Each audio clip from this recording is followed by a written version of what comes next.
Now let me pause real quick and give you a profile whereby you can evaluate and assess whether or not the people in your life are genuine friends. Because we're so quick to call everybody a friend.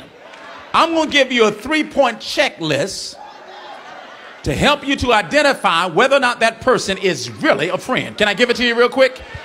Because a true friend, here it is, number one, here's the first point. A true friend, here it is, will enter into your experience. A true friend, a true friend, a true friend. Look at verse 16 again. It says, and Jonathan arose and went unto David in the woods. Jonathan left his, here it is, setting that was inhospitable. His setting, better yet, that was comfortable. And he went to a setting that was inhospitable. Jonathan is chilling in the palace. But he's willing to leave his context of comfort to go stand with his friend who's in the woods. Because a true friend is not a friend, here it is, who stands in a long distance relationship in the sense that while I'm in the woods, they're talking about I'm praying for you. No, baby, I need you to do something more than pray for me. I need you to show up. Because a true friend will enter into the wilderness with you.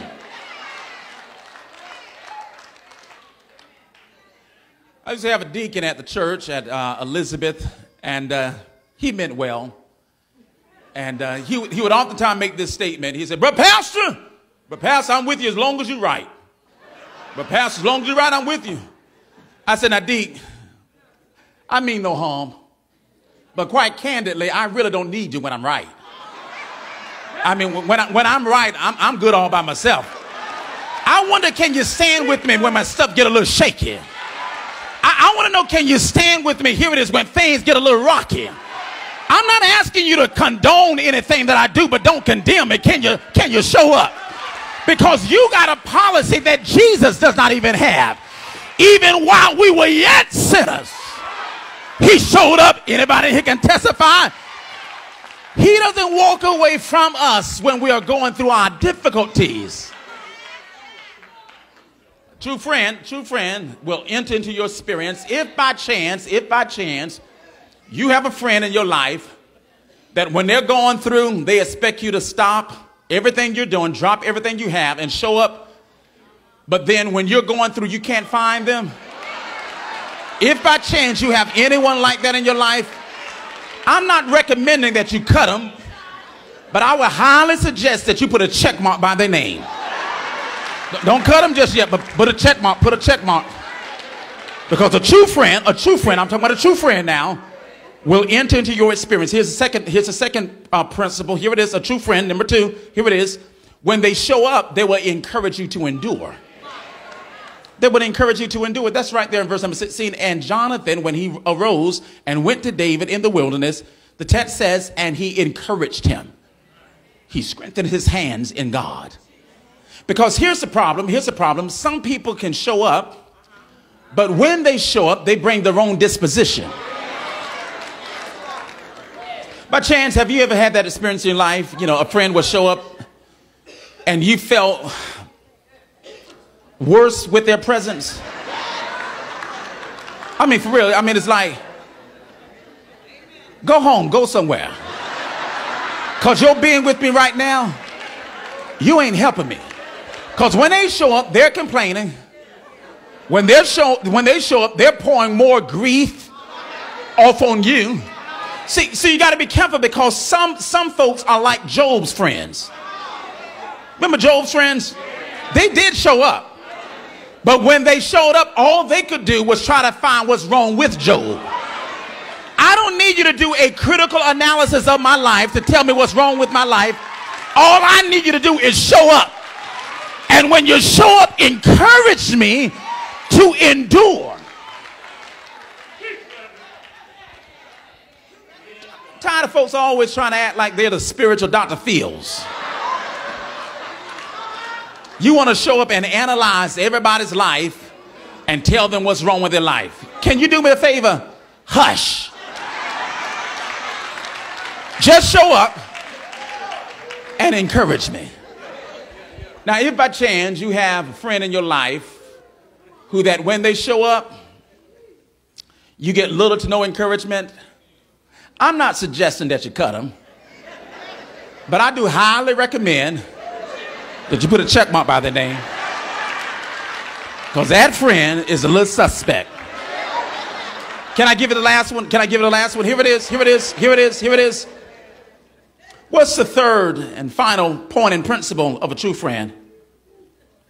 Look at what the text says. Here's the shouting part. Here's the crescendo in the symphony of scriptures here in chapter number 23. It's right there, verse number 17. It says, and he said unto him, that's Jonathan speaking, fear not, for the hand of my crazy daddy shall not find thee. Here's the shouting part. Look at verse 17.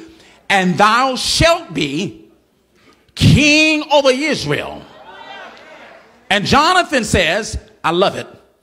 And I shall be next unto thee. He says, as a matter of fact, even my daddy, he knows it. Did you get it? Did you get it? Oh, you missed it. You missed it. Here it is, because you didn't get happy. Jonathan shows up to David and says, I know you're in the wilderness, but you're not going to stay here always. Pull yourself together, David. Fear not. Maintain your spiritual swagger, David. Fear not. Because you shall be, hallelujah, the next king of Israel. And Jonathan says, and I'm not tripping. All I want to do is be next to you. Because a true friend, here it is, I'm about to get you right here. A true friend will not only enter into your experience, a true friend will not only encourage you to endure, but there it is, number 3, a true friend is not envious of your elevation. They ain't envious. They're not envious of your elevation. See, really, Jonathan has every right to be tripping, because based upon kingdom protocol and based upon how a kingdom is supposed to operate, by the principle of natural succession, Jonathan was supposed to be the next king. Saul is Jonathan's daddy. But Jonathan says, I know that God has already bypassed me and has already anointed you to be the next king. And Jonathan said, I ain't even tripping about it. A matter of fact, as long as I can get a chair right next to you, and see, Lord, deliver me from folks who cannot handle my elevation. Because you will find out who your real friends are when God starts taking you to a whole nother level. Some folks in your life can't handle where God is taking you.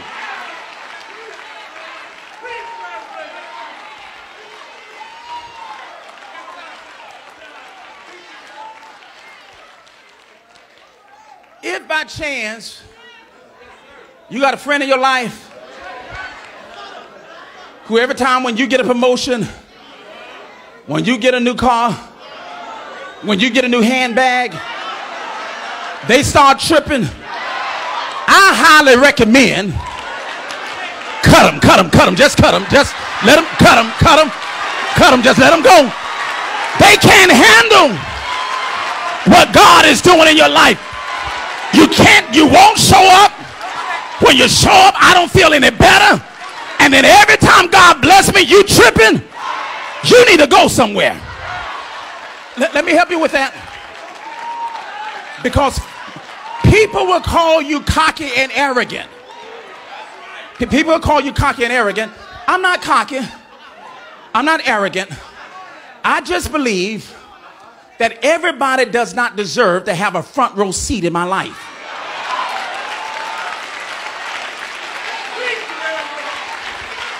So sometimes you have to have an usher's ministry. You got to learn how to kindly escort them to the back row seat of your life, and you tell them, now you just watch me from afar, because you can't handle being this up close to me. Because if you're tripping over what God is doing in my life now, what are you going to do when he supersized me? What are you going to do when he blow me up? Tell him, child, you're sitting over here tripping over this little hoop that I got right now. God is about to do something even greater than that.